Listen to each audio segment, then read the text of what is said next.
찾으셨습니까? 예, 데살로니가 전서 2장 8절로부터 12절까지 함께 읽겠습니다. 시작. 우리가 이같이 너희를 사모하여 하나님의 복음뿐 아니라 우리의 목숨까지도 너희에게 주기를 기뻐함은 너희가 우리의 사랑하는 자 됨이라. 형제들아, 우리의 수고와 애쓴 것을 너희가 기억하리니 너희 아무에게도 폐를 끼치지 아니하려고 밤낮으로 일하면서 너희에게 하나님의 복음을 전하였노라. 우리가 너희 믿는 자들을 향하여 어떻게 거룩하고 옳고 흠 없이 행하였는지에 대하여 너희가 증인이요 하나님도 그러하시도다. 너희도 아는 바와 같이 우리가 너희 각 사람에게 아버지가 자기 자녀에게 하듯 권면하고 위로하고 경계하노니 이는 너희를 부르사 자기 나라와 영광에 이르게 하시는 하나님께 합당히 행하게 하려 함이라. 아멘. 잠깐 기도합니다. 아버지, 바울처럼 행하게 하소서. 원하기는 바울처럼 복음이 헛되지 않음을 믿고 나아가게 하여 주옵소서. 또한 복음 전파하는 데 있어서 늘 본이 되는 삶을 살아가게 하여 주옵소서.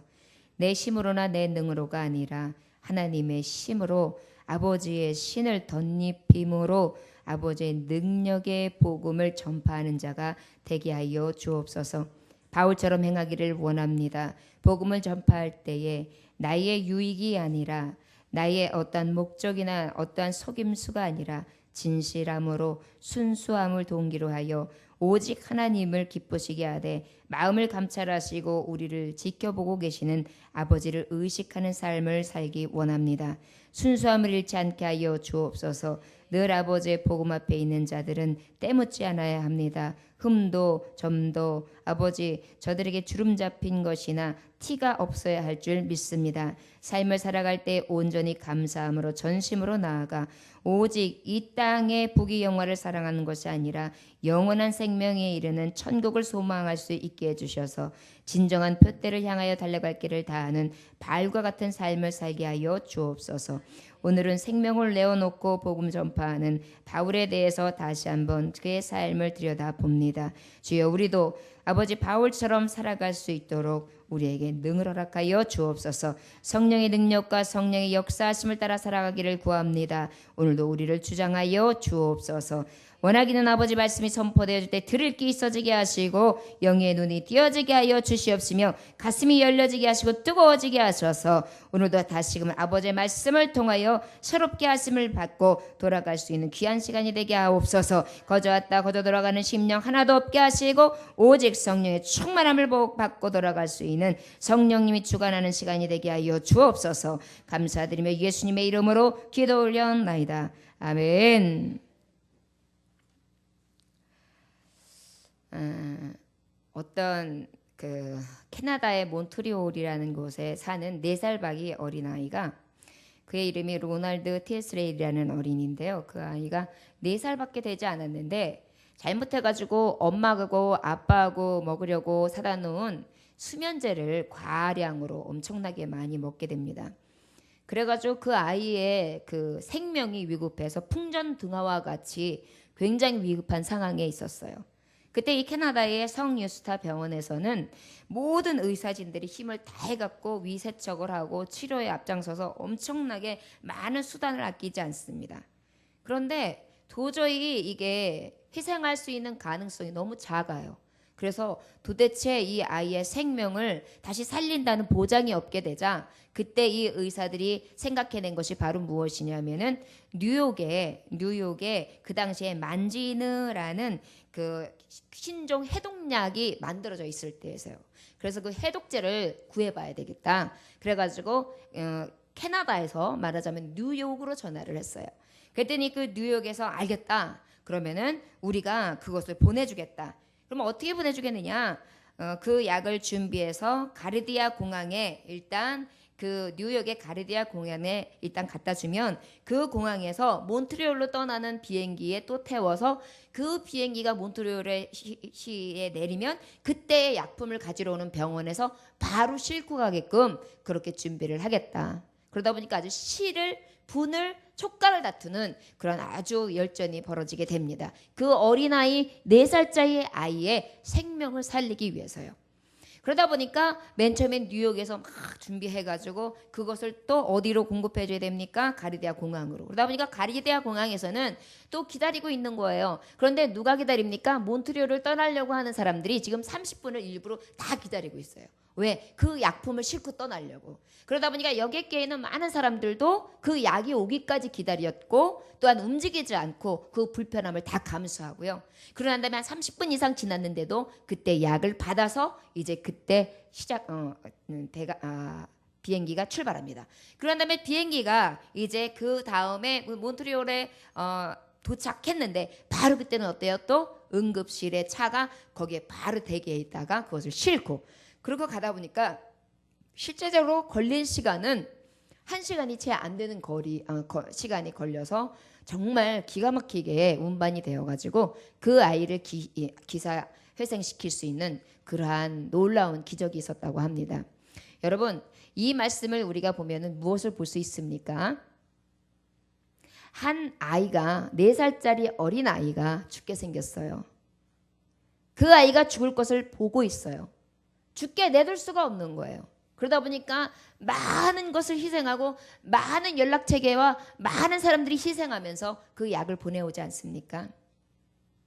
오늘 8절의 본문 말씀에 보면 우리가 이같이 너희를 사모하여 하나님의 복음뿐 아니라 우리의 목숨뿐 아니라 우리의 목숨까지도 너희에게 주기를 기뻐함은 너희가 우리의 사랑하는 자 됨이라.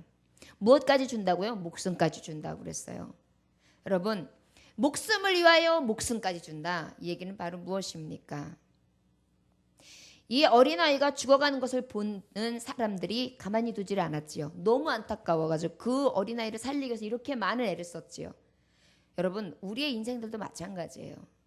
바울이 볼 때에는 하나님을 믿지 않는 영혼들, 예수 그리스도의 복음을 받지 않는 영혼들, 저들은 지금 사는 것 같으나 영생의 문이 닫혀있는 불쌍한 영혼들을 보기 있기 때문에 저들을 살리기 위해서는 목숨도 아까울 수가 없는 거예요.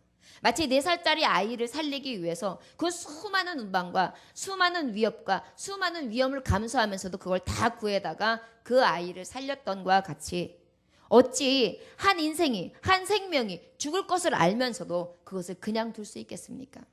바로 복음 전파라는 것이 그런 것입니다. 한 영혼이 죽어가는데 우리 곁에 지금 수많은 사람들이 돌아다니고 있는데 그 수많은 사람 중에 예수 믿는 사람이 몇 퍼센트가 됩니까?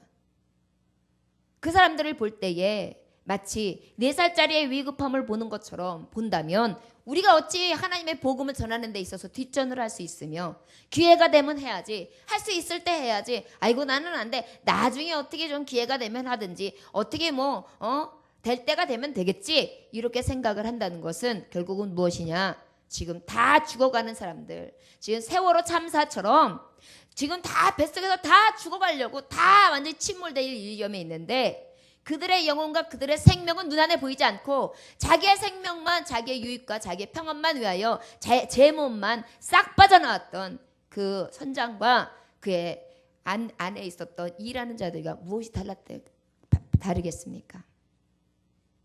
여러분, 우리도 아버지의 복음을 또한 믿지 않는 영혼들을 그렇게 보지 않는다면 결국은 우리도요, 하나님 앞에 갔을 때에 세월호 참사로 통하여 선장이 잡혀 들어가고 그 선원들이 잡혀 들어갔던 것 같이 하나님 앞에도 마찬가지예요. 심판을 원치 못하는 거예요. 너 그들이 다 죽어가고 그들이 다 죽는다고 아우성치고 있을 때 너는 그냥 보고 꼼짝도 안 했지. 네 마음은 움직이지도 않았지. 저들의 불쌍한 마음도 없었지. 너만 살려고 했지. 너만 애쓰고 너의 유익을 위해서, 너의 즐거움과 너의 평생 기쁨만 위해서 살아갔지. 너 한 것이 무엇이냐? 나는 너를 죽기까지 사랑하며 너를 살렸는데 라고 주님이 물어보실 때 내가 뭐라고 하겠느냐는 거예요.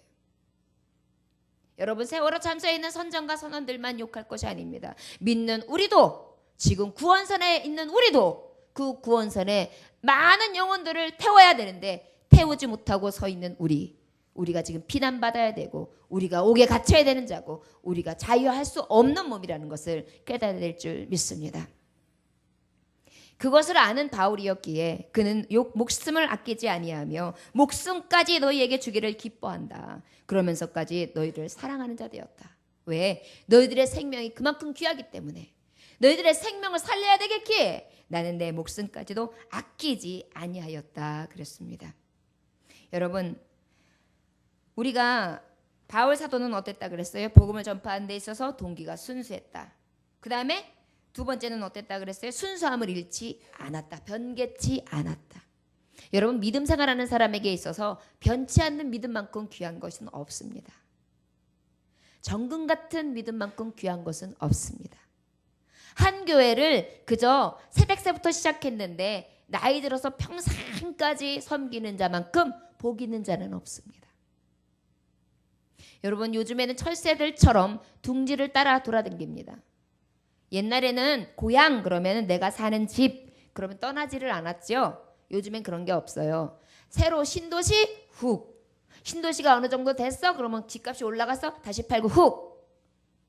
돈을 쫓아서 살고 자기의 필요와 용도에 따라서 살고 믿음도 마찬가지예요. 믿음 생활도 신앙 생활도 돈을 쫓아서 살고 편안한 것을 쫓아서 살고 인맥을 쫓아서 살고 그 다음에 나에게 있어서 평안과 그 다음에 안식을 주고 내가 이 세상 누리는 것으로 하나하나의 그 나의 편의를 채워가는 그러한 신앙생활을 지금 하고 있다는 사실입니다. 이것이 얼마나 안타까운 사실입니까? 거기다 더 아픈 것은 교회가 많다 이거예요. 교회가 많으니까 내 기호와 내 마음에 안 맞으면 언제든지 옮겨 타면 돼. 이러한 믿음을 가지고 있어요. 마치 요즘의 현 세대가 너하고 나하고 마음 안 맞아? 그러면 이혼해. 그러고 난 다음에 2번 재혼하고 3번 재혼하고 4번 재혼하는 게 자랑이 된 세월처럼 교회도 그렇게 지금 옮겨 다니고 있습니다. 그런데 거기에 대해서 하나도 양심의 꺼리낌도 없어요. 제가 옛날에는 어느 교회를 댕겼었거든요. 근데 지금 이 교회 댕기다가 이번에는 이 교회로 왔거든요. 이걸 어떻게 자랑 삼아서 이야기할 수 있습니까? 얼마나 부끄러운 얘기입니까? 그런데도 그게 부끄러운지를 몰라요. 요즘에 왜 그런지 아십니까? 세상이 이렇게 변했어요. 양심이 화인맞이다 보니까 옳고 그름에 대한 판단이 없고 의와 아니면 의가 아닌 악에 대해서도 절대 무엇이 맞고 그름도 없어요. 이것이 옳은 세대입니까? 아니요. 유대인들을 한번 보십시오. 예루살렘 성전에 절기가 되면 다 어느 이방 나라의 족속에 살아도요 다 몰려들어서 그 자리에서 하나님 앞에 예배했어요. 너무너무 그리워하면서 하다못해 종살이를 하면서도 성전을 바라보면서 성전을 향하여 그리워하면서 하나님의 임재를 그쪽에서 구하면서 그 성전에서 정말 다 기도하면서 아버지를 그리워했거든요. 그런데 요즘에 우리의 신앙인들은 그러한 마음조차도 없습니다. 이것이 얼마나 안타까운 사실입니까? 저와 여러분들은 믿음의 본향을 우리 자녀들에게 세워줍시다. 그리고 믿음의 절개와 순수함을 꽃 피워줄 수 있어서 저들이 순수하고 깨끗하며 곱고 절개가 있는 신앙생활을 할 수 있도록 모범을 보여줄 수 있는 하나님의 성도들 되어지기를 주 예수의 이름으로 축원합니다. 자, 세 번째로는요, 이 바울이 어떻게 행했느냐? 생명을 내어놓고 복음을 전파했다라는 것입니다. 아브라함 마슬로우라는 사람은 이런 말을 했어요. 그 사람이 얼마나 위대하느냐는 그가 얼마나 많은 고난을 이겨왔느냐에 비례한다. 그 사람이 얼마나 위대하느냐는 그가 얼마나 많은 고난을 이겨왔느냐와 비례한다. 여러분, 여러분들이 만약에 고난이 많습니까? 그러면 위대한 삶을 살아가고 있어요. 믿으시면 맞습니다. 거기다가 하나님을 믿고 의지하고 말씀으로 살려고 애쓰는데도 고난이 많습니까? 그렇다면 그것은 더욱더 위대한 길로 하나님께서 지금 이끌어내고 계신다는 것을 확신하시기를 원합니다. 여러분들, 주님의 고난을 나도 가겠다고 했잖아요. 그 고난 나도 가봐야 그 아버지의 마음도 알고 그 아버지의 생각도 알고 그 아버지를 기쁘시게 할 마음이 생기지 않겠습니까?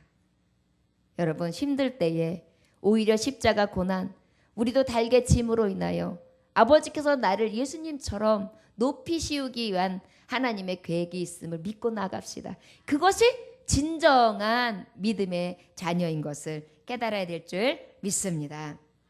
요한복음 15장 13절에 보면 사람이 친구를 위하여 자기 목숨을 버리면 이보다 더 큰 사랑이 없나니 그랬어요.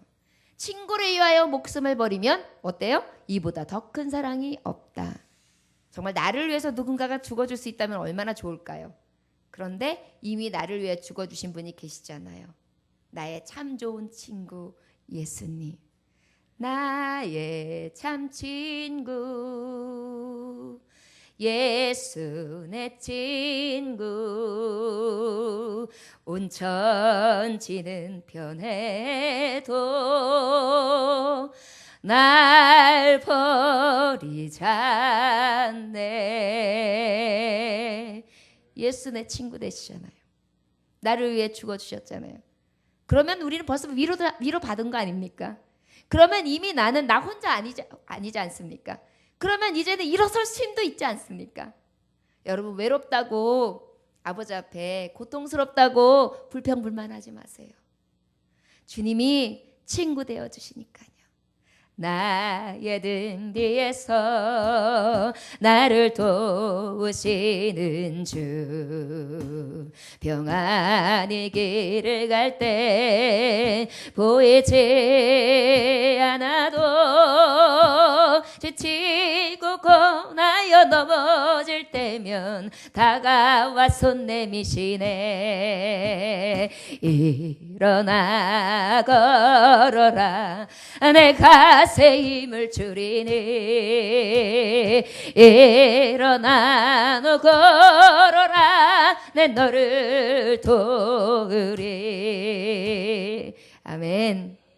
우리 어머님이 병상에서 마지막 돌아가시기 하루 이틀 전까지도 숨이 헐떡거리시기 바로 전까지도 부르셨던 찬송입니다.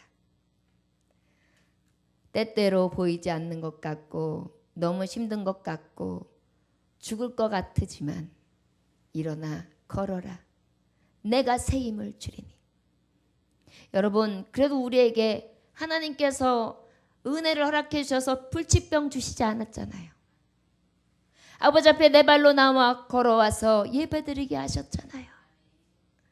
내 손과 내 몸을 다 써서 하나님을 찬양할 수 있도록 기회를 열어주셨잖아요. 이 예배 때에 하나님이 임재하셔서 우리에게 성령의 강림이 있음을 알면서 비둘기와 같은 성령, 불 같은 성령으로 나를 애우심으로 나에게 힘을 주시고 계시잖아요. 그런데 왜 염려하고 왜 걱정하십니까? 왜 쓰러지시고 왜 낭망하십니까? 우리 주님 가까이서 내 손을 잡고 계시는데요. 그 주님 부여잡고 나아가실 수 있는 저와 여러분들 되시기를 원합니다. 우리 주님이 생명 내놓고 복음을 전파하신 것처럼 바울도 또한 우리 주님처럼 복음을 전파했습니다. 어떻게 해요? 생명을 내어 걸고. 그렇다면 우리에게도 바울처럼 행하자라는 우리에게 주시는 메시지는 바로 무엇입니까? 우리도 생명 걸고 전하라는 것입니다. 우리도 생명 걸고 전하자라는 것입니다. 여러분 생명 걸고 전합시다. 그리고 하나님의 복음이 너무 좋아서 가슴이 때로는 뛰고 때로는 즐겁고 행복할 수 있고 또한 기대로 벅차오를 수 있고 소망 중에 나아갈 수 있도록 또한 세상 가운데는 희망과 소망이 없는데 내 가슴에는 왜 이렇게 자꾸만 희망과 싹이 트고 있는지 알 수 없는 기쁨이 내 안에서 막 물밀들어 올라오는 그러한 경험이 저하고 여러분들에게 날마다 있어지기를 원합니다.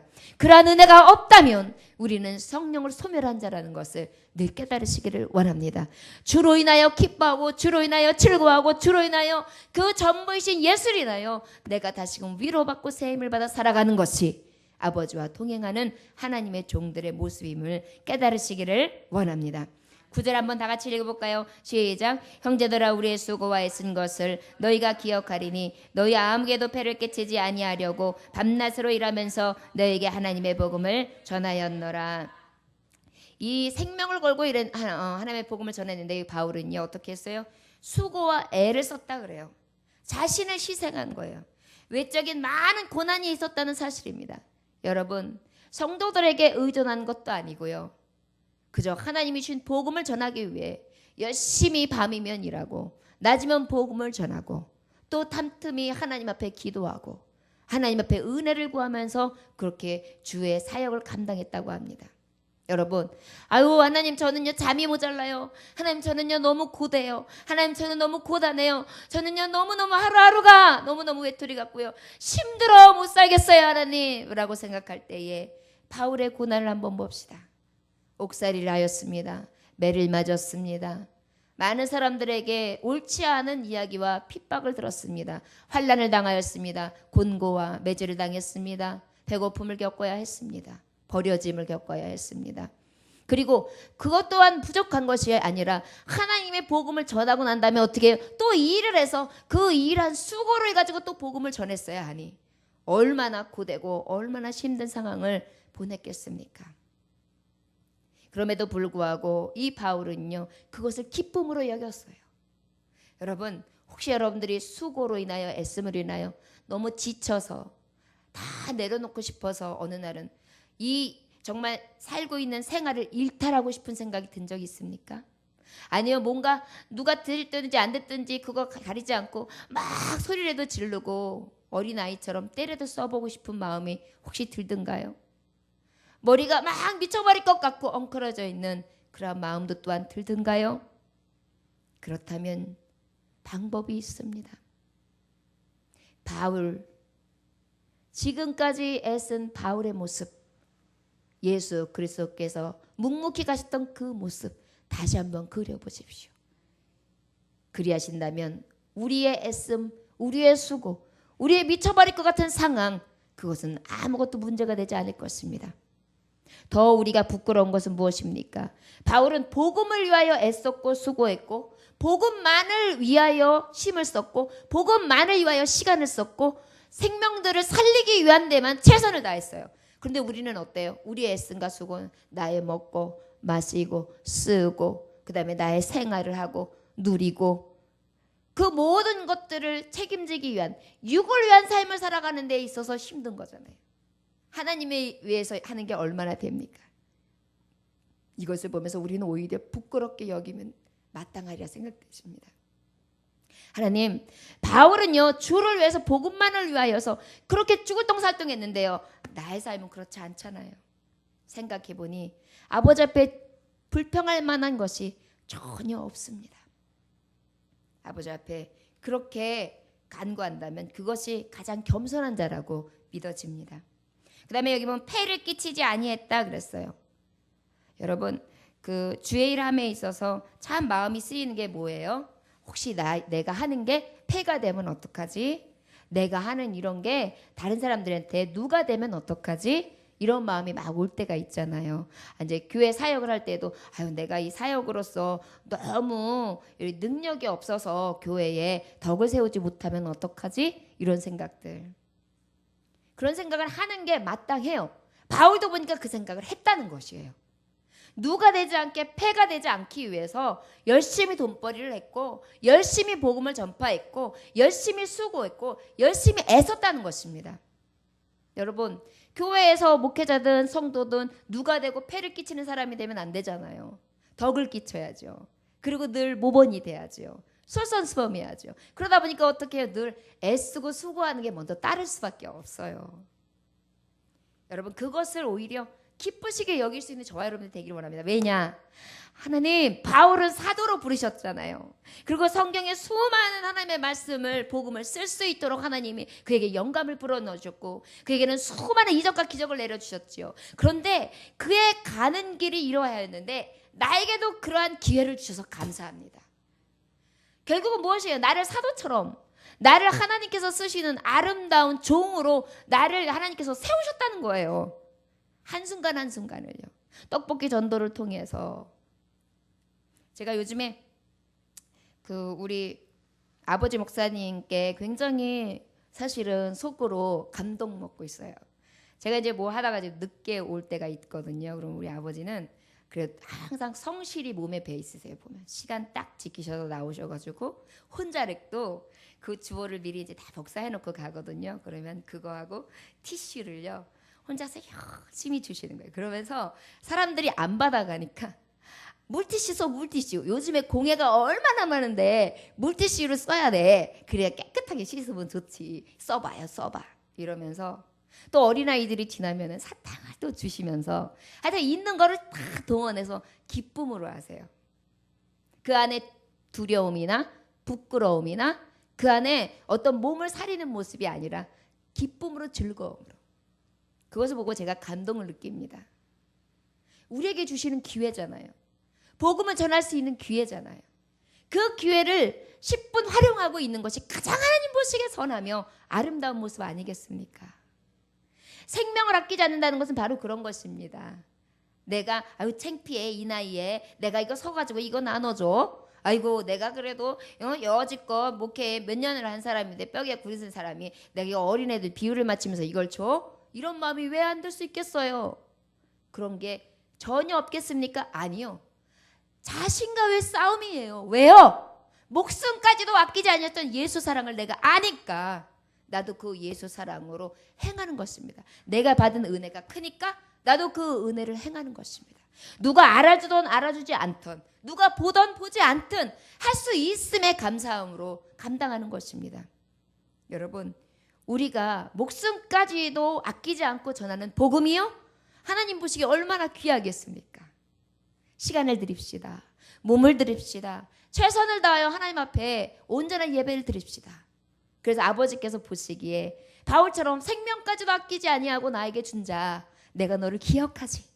내가 너 때문에 기뻐한다고 하시면서 하나님 나라에 딱 갔을 때 생명록을 펼쳐보실 때에 그 금붙으로 써있는 글씨가 싹 떠올라서 올라와 있는데 갑자기 파노라마처럼 싹 그림처럼 지나가는 거예요. 그런데 그때에 하나님이 칭찬할 부분들이 쫙 써서 올라옵니다. 그러니까 예수님이 옆에 계시다 그래요. 아버지 내 사랑을 저도 그 사랑을 가지고 행했나이다. 저를 기억하소서. 아버지께서 그 외에 진노할 것들을 다 사장시킬 수 있도록 변론해 주신다는 것입니다. 여러분 그 은혜가 있기 때문에 목숨까지 아끼지 아니하고 복음 전파할 수 있는 거예요. 그 믿음과 그 기쁨이 없다면 주의 일 할 수 없습니다. 한다고 하더라도 그건 가증스러운 일이죠. 우리 마음에 진정한 기쁨과 즐거움, 자원하는 마음으로 하나님 앞에 최선을 다하여 드릴 수 있는 저와 여러분들이 되시기를 원합니다. 하나님의 복음을 전파한 것입니다. 사람의 복음이 아니에요. 하나님의 복음입니다. 여러분 우리 열심히 하나님의 복음, 말씀을 전합시다. 제가 인사동에 갈 일이 있어서 인사동에 갔는데 거기에서 인도 스님을 만났어요. 인도 스님이 만나가지고 뭐를 하냐면 우리 장로님한테 시주를 해달래요. 나 인도 스님 뭐라 그랬지? 나 좀 도와줘 이렇게 얘기했던 거 하여튼 비슷하게 그렇게 얘기를 했어요. 그래가지고 장로님이 나를 보시더니 어떻게 할까요? 그래서 좀 주세요. 그러고 난 다음에 제가 말을 시켰죠. 그랬더니 그 말만 하고 영어로 하지 다른 말을 한국말을 못 알아듣는 거예요. 그래가지고 또 영어 성경을 펴가지고 그것을 이렇게 제가 아는 성경 구절을 이렇게 보여주면서 예수님 믿으라고 예수 믿어야 된다고 그러면서 인도 스님한테 복음을 전파했습니다. 그리고 저는 기뻤습니다. 그리고 한켠에는 왠지 저가 예수님 만나게 되지 않을까? 저가 혹시 예정된 자가 아닐까? 나는 지금 작은 이슬을 저에게 내렸지만 그 다음에 누군가가 또 이슬을 그 다음에 또 누군가가 또 한 번을 그가 분명히 예수님 만나는 일이 생기지 않을까? 그러한 막 바람을 가지고 잠깐 그를 위해 기도하면서 거기를 지나쳐 왔었습니다. 얼마나 안타까웠는지 모릅니다. 그럴 때 내가 영어를 좀 잘했으면 진짜 속상하다 이런 생각이 들더라고요. 여러분 복음이요. 우리는 복음을 전파하는 자가 되어야 될 줄 믿습니다. 때를 얻든지 못 얻든지 목숨까지 아끼지 아니하며 끝까지 그 복음에 대한 열정을 가지고 전할 수 있는 저와 여러분들이 되시기를 주 예수의 이름으로 축원합니다. 10절 다 같이 읽어볼까요? 시작. 우리가 너희 믿는 자들을 향하여 어떻게 거룩하고 옳고 흠없이 행하였는지에 대하여 너희가 증인이요 하나님도 그러하시도다. 동영상 준비해 주시고요. 거룩하고 옳고 흠없이 행하셨다 그랬어요. 거룩하고 옳고 흠없이 행하셨다 이렇게 말씀하고 있는데요. 여기서는 바로 무엇을 얘기하는 것이냐? 하나님의 믿는 자로서 행함에 있어서 누가 봐도 깨끗했다는 거예요. 그리고 정의로웠다는 거예요. 흠이 없댔다는 거예요. 여러분, 옷을 살 때 우리가 옷을 살 때 어떻게 사요? 옷을 이렇게 사다가 바느질이 제대로 돼 있나 이렇게 보고, 또 어디 옳힌 데는 없나 이렇게 보고, 그 다음에 여기 옷이 좀 틀어진 데는 없나 보고 사이즈 확인하고, 그러면서 어디 다른 거 뭐 묻은 데 없나 확인하고 옷을 사지요. 만약에 그렇게 샀는데도 혹시 어떠한 옥에 티가 있으면 가져가서 반품을 합니다. 그죠? 믿음 생활하는 하나님의 종들도 바울에게는요, 그러한 어떻게 보면 믿음에 대해서는 결벽증이 있었어요. 아버지의 사람, 하나님의 거룩한 말씀이 있는 자, 복음을 전파하는 자는 거룩해야 된다. 옳아야 된다. 흠이 없어야 된다. 여러분, 제가 항상 아버지의 말씀을 전하며 제 양심을 항상 저는 노크합니다. 내가 거룩하지 못한 부분은 뭐지? 내가 옳지 못한 부분은 뭐지? 나의 흠은 뭐지? 내가 오늘 또 뭘 잘못했지? 이런 것들을 저는 항상 점검합니다. 그리고 후회가 되면 스스로 굉장히 자학하는 편이에요. 그래서 막 그것 때문에 굉장히 힘들어해요. 그래서 웬만하면 사람과의 관계면 그걸 풀으려고 애쓰고, 또 가까이 하는 사람들 중에 마음 아프게 했으면 그걸 어떻게든지 치유하려고 노력해요. 그것이 말씀을 받는 자들의 모습이라고 저는 믿어집니다. 그런데 안타까운 사실은 바울에게도 그런 자들이 있었거든요. 복음을 전할 때 유대인들 중이나 그 외의 성도들이 복음을 전하는데 그 복음을 옳게 보지 아니하며 바른 진리로 생각지 아니하고 그가 하는 모든 행실을 좋게 보지 아니한 시선들도 있었고, 그에게 옳지 않다 하면서 손가락질한 사람들이 있었어요. 그가 거룩하지 않아서였을까요? 흠이 있어서였을까요? 옳지 않아서? 아니요. 제가 깨달은 것은 바로 무엇이냐면 꼭 그래서가 아니라 사단의 회가 있다. 아버지의 말씀을 빼앗기 위해서, 아버지의 복음을 거스르기 위해서 하나님의 종들을 쓰러뜨리고 넘어뜨리려고 하는 그러한 자들은 꼭 있다라는 것을 말씀을 통해서도 깨달을 수 있었습니다. 여러분들도 혹 하나님, 저는요 제가 양심적이고요, 그래도 아버지 열심히 거룩하고 흠없고 티 없이 살려고요, 아버지 앞에 늘 회개하고요 열심으로 나아가는데요, 아버지 왜 다른 이들은 나에게 자꾸 돌을 던지죠? 나를 왜 업신여기죠? 그리고 왜 내 마음을 아프게 하죠? 이런 마음이 들거들랑, 하나님의 사람이 아버지의 뜻대로 살려고 하니까 사단이 또 회를 쓰는구나. 저가 나를 미워하는 것이 아니라 저 안에 역사하는 어둠의 영이 나로 하여금 지금 유혹하고 있구나. 이렇게 깨달으면 맞다고 믿으시기를 원합니다. 자, 우리 믿는 자들은 어때야 될까요? 오늘 동영상을 한번 같이 보도록 하겠습니다. 보이시나요?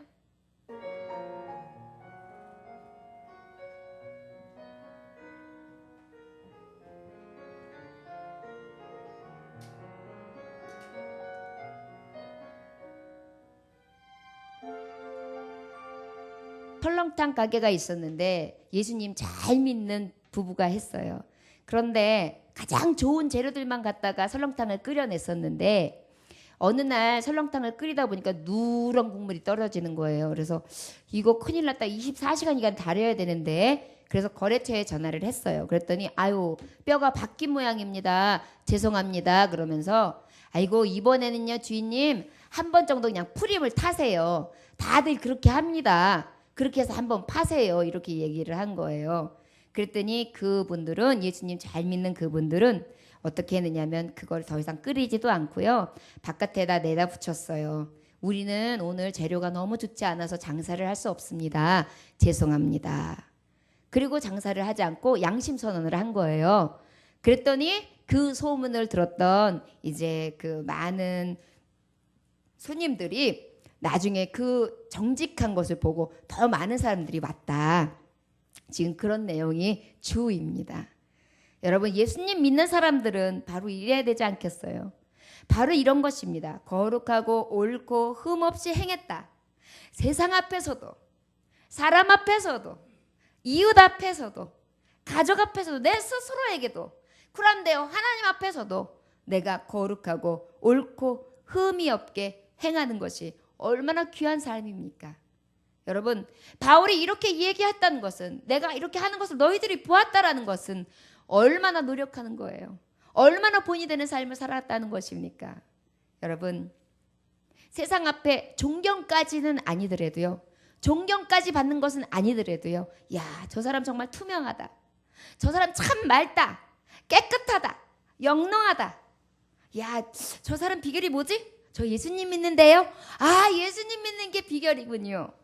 이렇게 예수님의 복음이 얼른 내 입에서 훅 튀어나올 수 있도록 여러분의 삶이 날마다 찬란히 빛나시기를 주 예수의 이름으로 축원합니다. 더 은혜가 되는 것은 여기 보면 증인이다. 너희가 증인이라는 거예요. 그 얘기는요, 성도들이 다 본 거예요. 바울의 삶을. 여러분, 우리 예정교회의 자랑이 뭔지 아십니까? 이 부족한 종이 보기에는 우리 성도님들이 너무도 정말 그 증인의 삶을 살아가고 있다는 거예요. 여러분들이 보면 예배의 태도라든지 하나님 앞에 드려지는 삶이라든지, 그리고 여러분들이 양심이라든지 모습이라든지 이런 것들을 보면요, 얼마나 곱디 고운지 몰라요. 그런데 이 증인이 저에게 증인뿐만이 아니라 제게 감동이 온다는 것은 바로 무엇입니까? 하나님 아버지께서 감동하신다는 거예요. 여러분, 세상 사람들은 다 몰라줄 수 있어요. 그러나 중심을 너무 꿰뚫어 보고 계시는 그 아버지는 여러분들의 삶을 다 알고 계십니다. 그 하나님 앞에 그 알고 계시는 그 주님 때문에 위로받고 새 힘을 받아서 오늘도 힘내서 살아갈 수 있는 저와 여러분들 되시기를 원합니다. 스코틀랜드 시골교회가 있었어요. 그런데 시골교회에 주일 예배를 드리고 난 다음에 장로님들이 회의가 있었어요. 왜 회의를 했냐면, 노 목사님이 계시는데 이 목사님을 우리 사임을 권고하자. 왜냐하면 이유는 이 목사님은 너무 연로하셔서 일할 수 있는 능력이 너무 적다. 그 다음에 더 큰 문제는 지난 1년 동안 이 목사님은 전도한 사람이 딱 한 사람이다. 그래서 우리 교회가 부흥된 게 한 사람인데 거기다 어른도 아니고 어린아이 하나였다. 아무 성과가 없다. 그래서 이 목사님은 사임 권고를 해서 회임을 해야 되겠다. 이렇게 장로님들이 장로회의에서 결정이 되었어요. 그 얘기를 들은 목사님은 너무너무 힘이 빠져가지고 이제 교회 부속 묘지가 있었어요. 왜 외국들은 그렇잖아요. 이렇게 위에 딱 평평한 땅 위에 비석들이 돼 있잖아요. 그 묘지를 한 바퀴 이렇게 정말 쓸쓸하게 걷고 있는데요. 누군가 자기의 소매를 탁 잡으면서 막 당기는 거예요. 그래서 이렇게 누구야? 그리고 봤더니 그게 바로 누구냐면 그 한 아이, 전도한 아이, 로버트 군이었어요. 로버트 군, 여긴 무슨 일이야? 이렇게 물어봤어요. 그랬더니 목사님, 저를 전도하셔서 크리스찬 만드신 건 목사님이시잖아요. 그렇지. 저 이후로요 선교사가 될래요. 저 꿈이 선교사예요. 그러니까 목사님, 저요 선교사가 될 수 있도록 저를 좀 도와주세요. 그러면 안 되실까요? 그랬더니 목사님이요 너무 기쁘신 거예요. 그럼 좋지, 내가 도와주지. 그래서 목사님은 열심히 성경도 가르치고 기도도, 또한 그가 가지고 있는 모든 재능들을 이 로버트 군에게 아낌없이 사사했어요. 그래가지고 그 로버트 군이 나중에 그 유명한 누가 됐냐면 로버트 모페트라는 그 선교 역사의 획을 긋기 시작한 아프리카 선교, 그 다음에 미개 척지 선교에 대해서 제일 선봉장의 역할을 감당했던 그 로버트 군을 전도하고 키워서 사역자로 파송한 그런 놀라운 역사를 그 시골교회 목사님, 노 목사님이 하셨다는 것입니다. 사람에겐 인정받지 못했지요. 장로님들, 일하는 장로님들이고 정말 의를 바라보는 장로님들인데도 보시기에 너무 안타까워서 그 목사님 잘렸지요. 스산했지요. 혼자 버려진 것 같았지요. 아니요. 하늘의 미랄이 그렇게 멋졌어요. 그 많은 종족을 구원시킬 수 있는 선교사를, 한 사람의 선교사를 통하여 그 많은 자를 세울 수 있는 영향력이 있는 목사님이셨습니다. 혹시 낙심 중에 있습니까? 제가 이번 주 떡볶이 전도 때도 시험을 만났었습니다. 항상 스팍타클하지 않습니까? 이 천둥과 번개가 막 치는데 하나님 앞에 그것 때문에 시험 든 건 아니에요? 하나님 앞에 하도 우리는 일기를 늘 고르게 해주시는 하나님이라서 걱정을 안 했어요. 그런데 막 천둥이 어느 정도 치면 막 이렇게 쳐요. 안에서 떡볶이를 만들고 있는데 대단해요.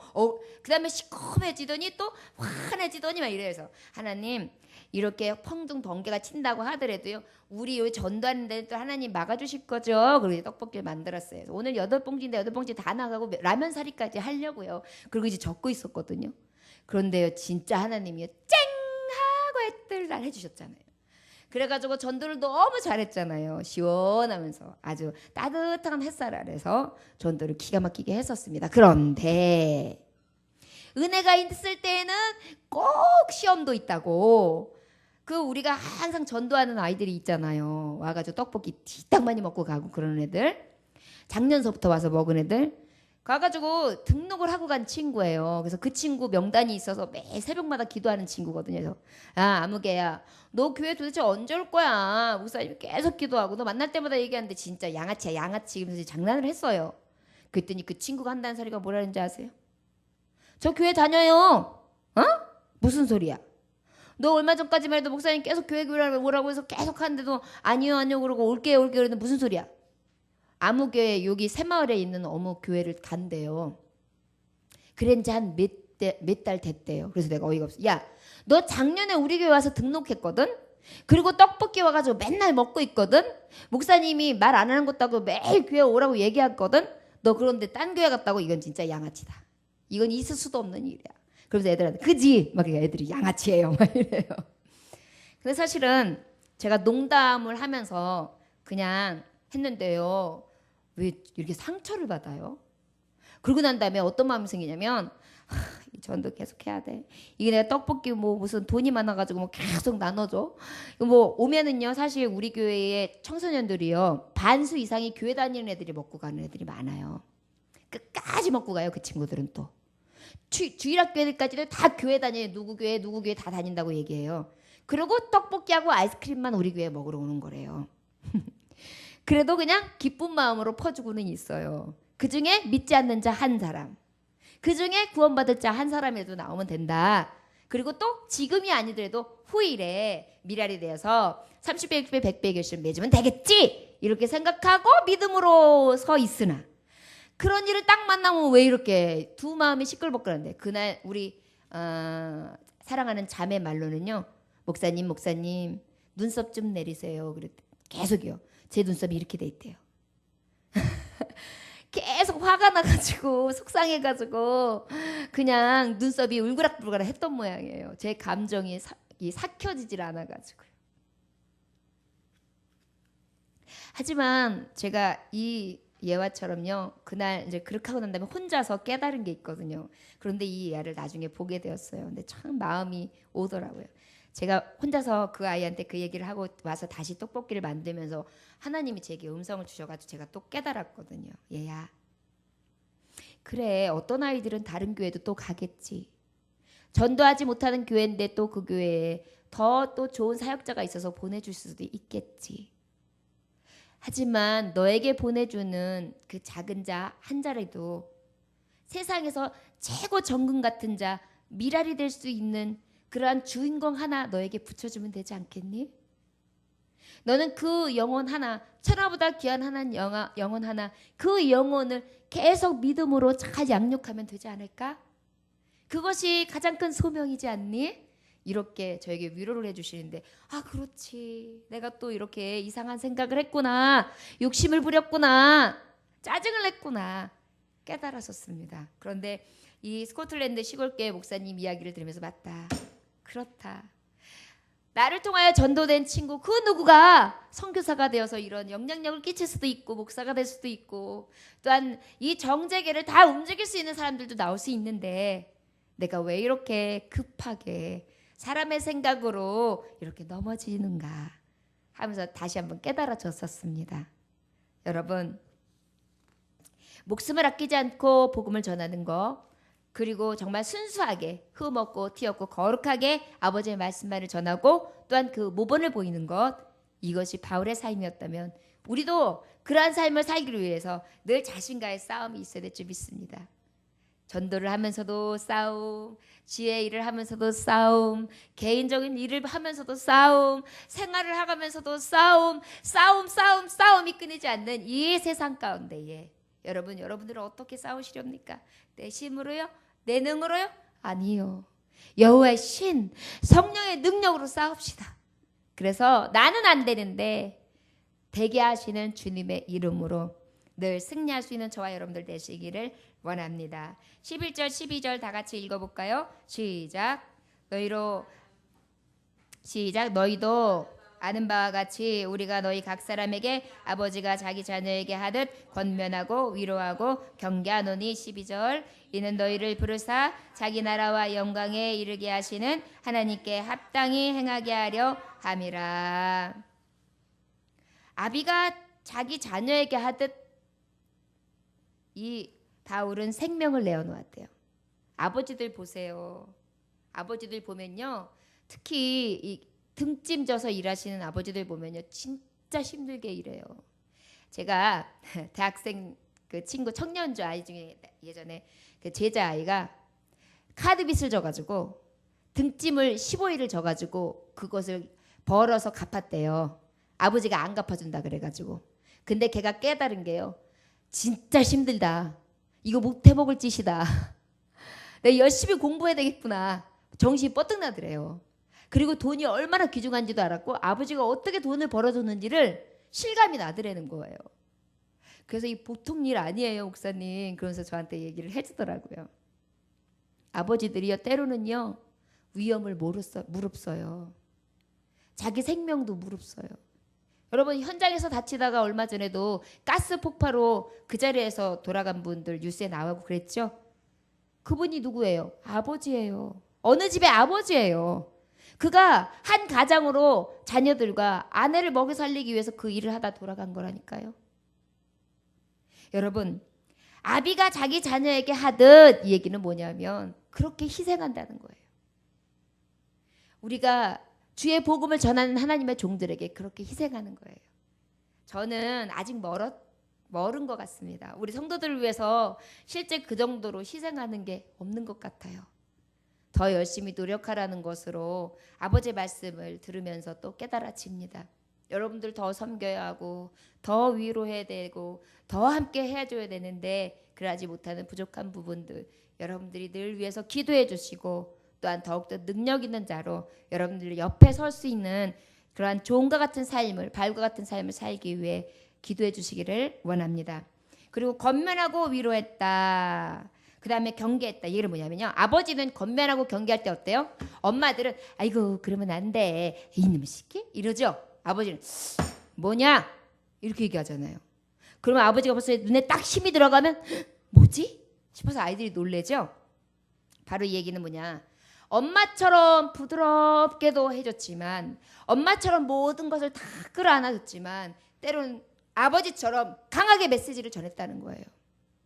네가 가야 될 길, 가지 말아야 될 길, 해야 될 것, 하지 말아야 될 것, 네가 봐야 될 것, 보지 말아야 될 것, 네가 애써서 할 것과 하지 말을 것을 특별하게 구별하라. 하나님의 종이다. 하나님의 자녀들이다. 너는 이 세상의 자녀가 아니라 하나님의 자녀다. 라고 뜨끔하게 얘기하는 아버지의 그 위로와 아버지의 권면과 아버지의 경계로 함께 했다는 것입니다. 여러분들도 믿음의 자녀들이고 믿음의 사명자들이잖아요. 여러분들의 주변에 있는 아버지의 영들, 하나님의 자녀들에게요, 이렇게 하시기 원합니다. 때로는 어미처럼, 때로는 아비처럼 경계도 하고 권면도 하고 위로도 하고, 그래서 옳고 그름도 때로는 가리키고. 여러분, 목사가 혼을 내면은 시험 들어요. 그런데 연세 드신 권사님이나 집사님이나 누군가가 혼내면 시험 안 들어요. 청년들이 예를 들어서 실수를 했죠. 그러면 연세 드신 분들이 따끔하게 그렇게 하는 건 아니야. 잘못했어. 오늘 보니까 굉장히 실수한 거야. 가서 목사님한테 말씀드리고 사죄해. 이렇게 이야기하면 그 친구는 그것 때문에 그 어르신 때문에 시험 안 들어요. 알겠습니다 라든지 그게 아니고요. 그게 아니고 가그네 내가 보니까 아니야. 그렇게 하지 마. 이렇게 하면은요. 속상하지만 집사님이 얘기한 거고 권사님이 얘기한 거기 때문에 그것 때문에 시험 들어서 교회 떠나는 일이 없어요. 그런데 목사가 만약에 이래서 딱 붙들고 혼을 내잖아요. 그러면 그냥 그 당시에는 싫으면 내가 떠나지 뭐 이렇게 되는 거예요. 여러분 이것이 바로 무엇입니까? 하나님의 복음이 있는 자들은요. 옳고 그름, 흠과 거룩함 이 모든 것들을 다 갖춰야 되는데요. 입술에 권세도 있어야 하고요. 주의 말씀으로 권면할 수 있는 권하는 능력도 있어야 되는 줄 믿으시기 원합니다. 그렇지 않으면 죽어가는 자를 살릴 수 없어요. 여러분 내 자녀를 사랑하기 때문에 때리죠. 내 자를 사랑하기 때문에 잔소리하죠. 내 자녀 사랑하기 때문에 자꾸 뭐라고 질책하죠. 하나님의 종들 이곳에 오는 청년들 이곳에 오는 집사님들 이곳에 오는 교우들도 다 같은 가족이에요. 그러면 진정으로 사랑한다면 여러분들의 권면이나 권고가 때로는 저들에게 약이 될 수 있습니다. 무조건 모르는 척하고 눈 감아주기가 대수가 아니라는 것을 우리는 깨달아야 될 줄 믿습니다. 이는 너희를 부르사 자기 나라와 영광에 이르게 하시는 하나님께 합당히 행하게 하려 함이라.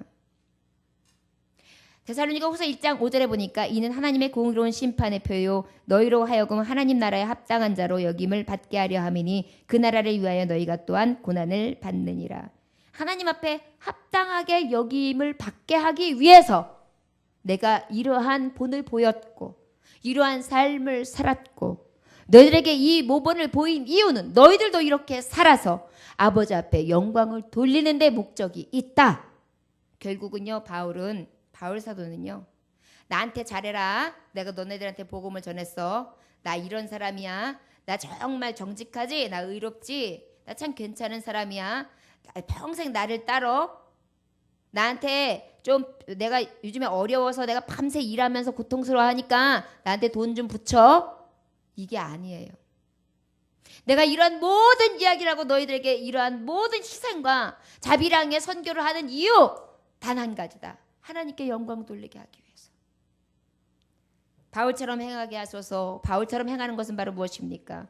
목숨까지도 아끼지 않으면서 마지막까지 하나님 앞에 드리고 죽어가는 영혼들, 복음을 받을 자들을 위해 자신을 초기와 같이 내려드림으로 죽어가는 영혼을 살리는 것이 가장 그에게 있어서 하나님 보시기에 귀한 행적이었음을 우리는 깨달아야 될 줄 믿습니다.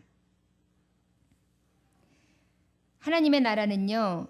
로마서 14장 77절에 보니까 하나님의 나라는 먹는 것과 마시는 것이 아니요 오직 성령 안에 있는 의와 평강과 희락이다 그랬어요. 우리 하나님의 나라의 영광에 이르게 하시는 그 하나님께 합당히 행하게 하려 함이라.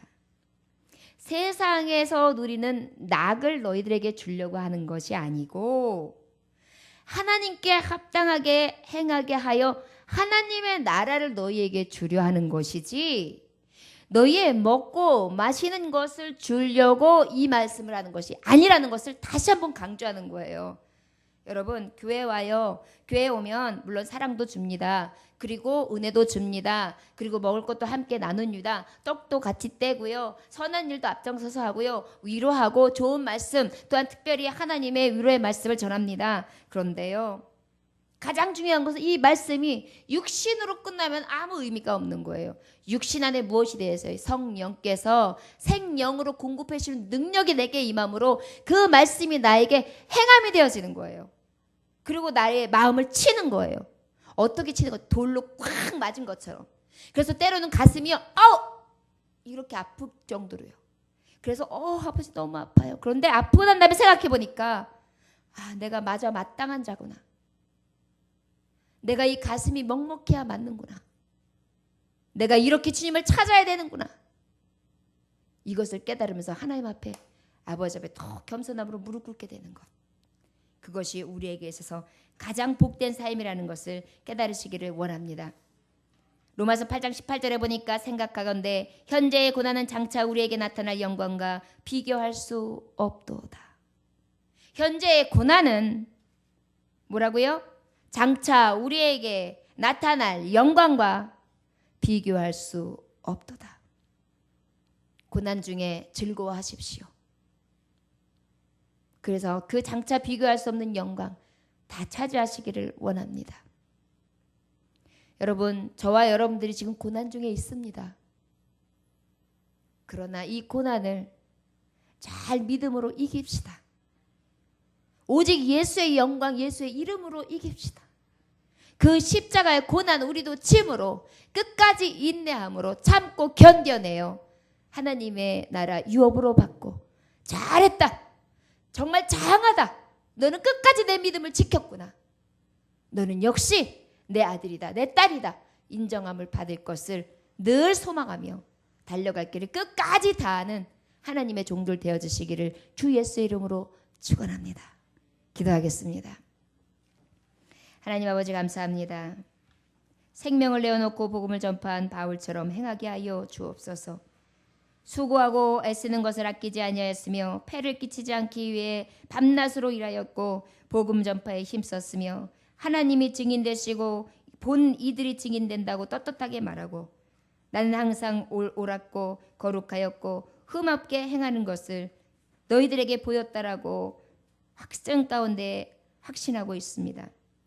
또한 그 바울은 저들을 볼 때에 아비처럼 품고 권면하였으며 위로하였고 경계하였고 또한 이 모든 것이 하나님께 영광이 되어지게 하고 너희들을 통하여 하나님께 합당한 열매를 맺어 그 모든 것을 행하게 하는 것이 나의 전체의 목적이며 내가 행하게 하려는 또한 하나님이 주신 나타내어지는 나를 사명자로 보내주신 인식되어지는 사명이다. 그것을 또한 선포했습니다.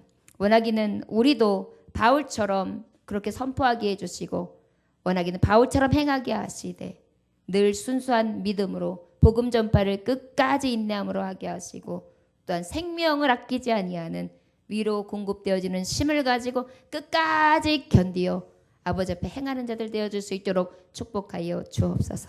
십자가 고난이 아버지 앞에 또한 세상 앞에 자랑이 되어줄 줄 믿습니다. 지금은 알지 못하나 후일에 반드시 알게 하실 줄 믿습니다. 주여 눈물로 씨를 뿌린 자는 기쁨으로 단을 거둔다고 하신 하나님이여 우리가 지금은 울고 있을 때 그러나 후일에 아버지 그 모든 것을 추수하는 기쁨도 또한 주실 줄 믿습니다. 바로 보게 하여 주옵소서. 감사드리며 예수님의 이름으로 기도 올렸나이다. 아멘.